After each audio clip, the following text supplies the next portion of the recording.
Sejam todos muito bem-vindos a mais um vídeo do canal baseado em fatos reais. Hoje, sexta-feira, conforme prometido, encerraremos essa semana. Eu me concentrei em contar histórias do cangaço, contando duas histórias de dois cangaceiros. Sim, resolvi terminar de uma maneira bem diferente. Pela primeira vez aqui no canal, um vídeo duplo com duas histórias, mas que vocês vão entender o porquê eu trouxe as duas histórias. E sim, é um homem e uma mulher, e vocês vão gostar de conhecer, e vocês vão gostar muito. Mas antes de eu começar a contar essas duas histórias para vocês, eu peço a vocês que já deixem o like nesse vídeo, que me ajuda muito. Ajuda a impulsionar o meu canal, faz com que ele chegue a mais pessoas. Se você chegou aqui para ver esse vídeo, mas não é inscrito, se inscrevam no canal e todos vocês observem se o sininho de notificação está ativado. Se não estiver, ativem, porque assim o YouTube sempre vai informar vocês quando eu postar um vídeo novo. E compartilhem com seus amigos, com seus parentes, com seus vizinhos, com as pessoas que vocês sabem que vão gostar de ouvir uma boa história. Peça para eles virem até aqui, conhecer a Andy e também se inscreverem no canal. Sem mais demoras, vamos todos entrar na nossa máquina do tempo e a nossa primeira viagem de hoje é para o ano de 1907.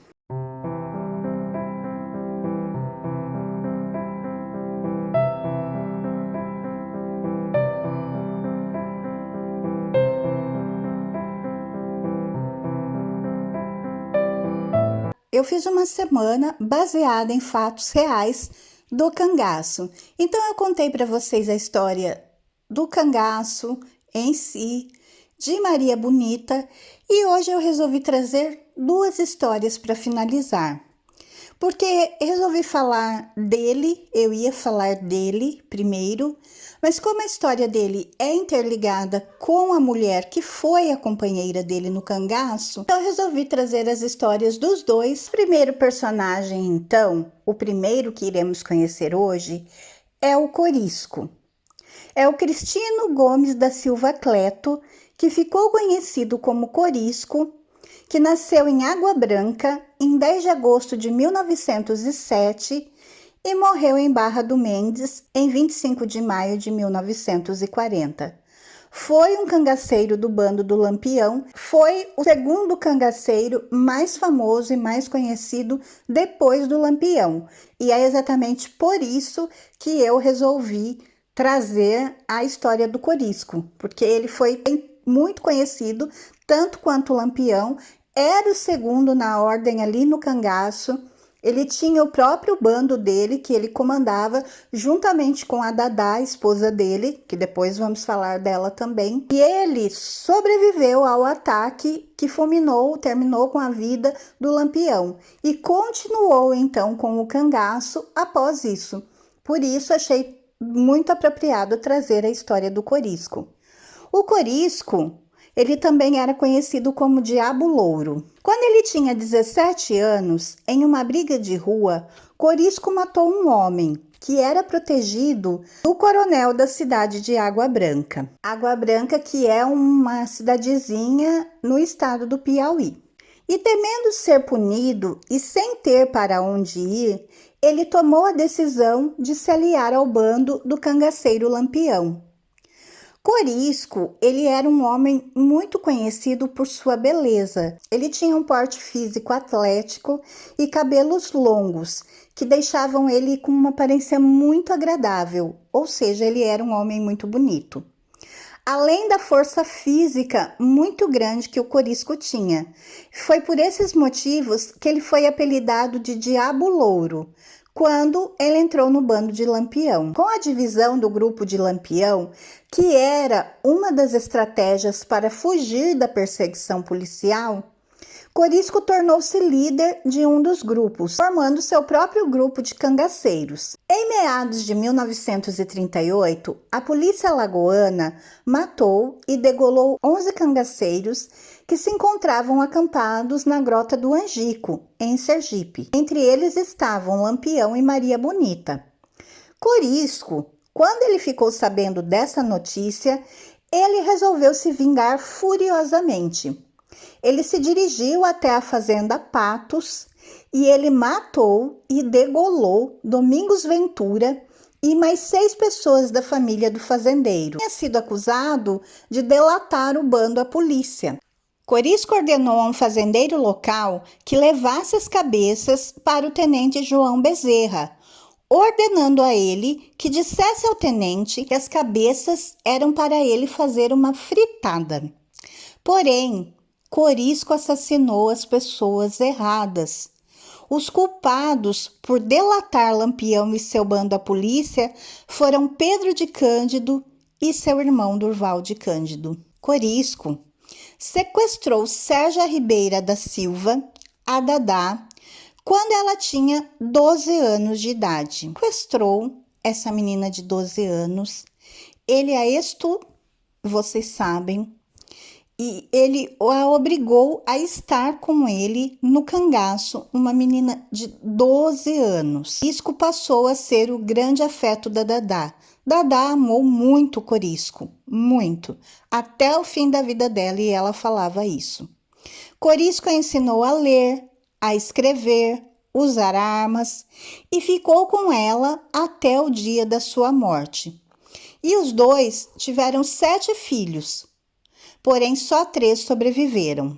Em 1940, o governo Vargas promulgou uma lei concedendo anistia aos cangaceiros que se rendessem.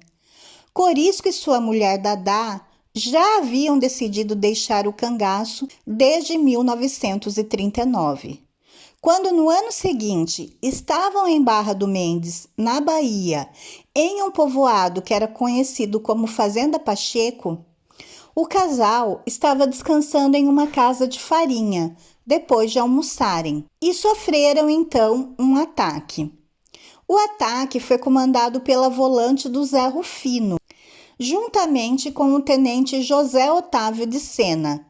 Corisco foi surpreendido, mas não se entregou, dizendo a Rufino que não era homem de se entregar. Foi metralhado na barriga, deixando seu intestino fora do abdômen, ainda vivendo por 10 horas depois da rajada de tiros. Dadá, atingida na perna, precisou amputar o membro. Com as mortes de Lampião e Corisco, o cangaço nordestino enfraqueceu-se e acabou-se sendo extinguido. Corisco foi enterrado no cemitério da Consolação, em Miguel Calmon, na Bahia. Porém, a cabeça de Corisco ficou exposta durante 30 anos no Museu Nina Rodrigues, ao lado das cabeças de Lampião e Maria Bonita. Porém, os seus restos mortais foram exumados e cremados a mando do seu filho, Silvio Bulhões, e suas cinzas jogadas no mar. E essa então foi a história do nosso primeiro personagem, o Corisco. Passaremos agora a conhecer então a história da mulher dele, da que foi a sua companheira de vida, sua companheira no cangaço, a Dadá. Sérgia Ribeiro da Silva, mais conhecida como Dadá, nasceu em Belém do São Francisco em 25 de abril de 1915 e morreu em Salvador em 7 de fevereiro de 1994. Foi uma cangaceira e a única mulher a usar fuzil no bando de Lampião. Ela nasceu em Belém do São Francisco, onde viveu seus primeiros anos de vida e teve algum contato com os índios. A família vai se mudar para Macururé, na Bahia, onde com 12 anos ela vai ser raptada por Corisco. E o Corisco era, na verdade, primo da Dadá. Com 12 anos de idade, ela é então violentada pelo cangaceiro Corisco e a sua defloração foi tão violenta que lhe causou hemorragia e a Dadá quase morreu. Ela passou 3 anos da sua vida na casa dos parentes do seu violentador, porque ela não podia voltar para casa. Quando então Maria Bonita vai para o cangaço e abre esse precedente de mulheres poderem entrar no cangaço, então Dadá é trazida e se junta também ao bando acompanhar o seu então marido. A relação, que começa instintiva, transforma-se com o tempo. A vida nômade, seguindo o companheiro, que era o segundo homem na hierarquia do bando, a chegada dos filhos fez com que, mais que uma amante, Dadá se tornasse a companheira de Corisco, com quem ainda no meio das lutas veio a se casar. Casaram, inclusive. Tiveram 7 filhos, que eram ocultamente deixados em casa de parentes para serem criados. Destes, apenas 3 sobreviveram. O bando de Lampião dividia-se como forma de defesa, em partes menores. A mais importante delas era justamente a chefiada pelo Corisco. A esposa tinha uma pistola que ele lhe dera para sua defesa pessoal. Também lhe ensinou ler, escrever e contar. Num dos ataques feitos pelos volantes em outubro de 1939, na Fazenda Lagoa da Serra, em Sergipe, o Diabo Louro é ferido em ambas as mãos, perdendo a capacidade para atirar. Dadá, então, torna-se primeira e única mulher a tomar parte ativa e não meramente defensiva nas lutas do cangaço. Se o marido era temido como um dos mais violentos bandoleiros, consta que muitas pessoas tiveram sua vida poupada graças à intervenção da Dadá. Dadá também era chamada de Sussuarana do Cangaço. Tendo Lampião sido executado em 1938, Corisco, que estava em Alagoas com parte do bando, empreendeu uma feroz vingança. Como seus companheiros tiveram as cabeças decepadas e expostas no Museu Nina Rodrigues de Criminologia, na capital baiana, Corisco também cortou a cabeça de muitas vítimas então. O cangaço definhava, sobretudo pela disparidade de armamentos. Os volantes tinham uma arma que os cangaceiros nunca conseguiram obter: a metralhadora. A própria justiça passa a oferecer vantagens para os bandoleiros que se rendessem. Em 25 de maio de 1940, Corisco e seu bando é cercado em Brotas de Macaúbas pelo volante do tenente Zé Rufino. Dissolver o bando e abandonar as vestes típicas, procurando passar por simples retirantes, mas nada resolveu. Uma rajada da metralhadora rompe os intestinos de Corisco e a Dadá é ferida na perna direita. O último líder do cangaço morre 10 horas depois do ataque e é enterrado em Jeremoabo. E 10 dias depois, exumado e a sua cabeça decepada e enviada para ficar no museu junto com as demais do bando. Mas e a Dadá? Dadá vai ser presa. Ela é colocada em condições infectas. Tem o ferimento na perna agravado para uma gangrena, acabou tendo que amputar a perna. Por essa situação, ela foi então defendida por um célebre rabula. O que era um rabula? Rabula era um advogado, antigamente, que não havia se formado, mas que conseguiu uma autorização da justiça para defender uma certa pessoa. Então foi o que aconteceu com ela. Ela foi defendida pelo rabula Cosme de Farias. E Cosme de Farias, então, pede a sua libertação em 1942, ao que Dadá é liberta. Dadá passou a viver em Salvador. Lutou muito para ver a legislação que assegura o respeito aos mortos que fosse cumprida. E a tétrica exposição do Museu Antropológico Estácio de Lima, localizado no prédio do Instituto Médico Legal Nina Rodrigues, tivesse fim. Somente em 6 de fevereiro de 1969, no governo Luiz Viana Filho, é que Dadá vai ver a sua luta tendo seus esforços alcançados. Então, os restos mortais dos cangaceiros puderam ser inumados definitivamente. Porém, o museu fez moldes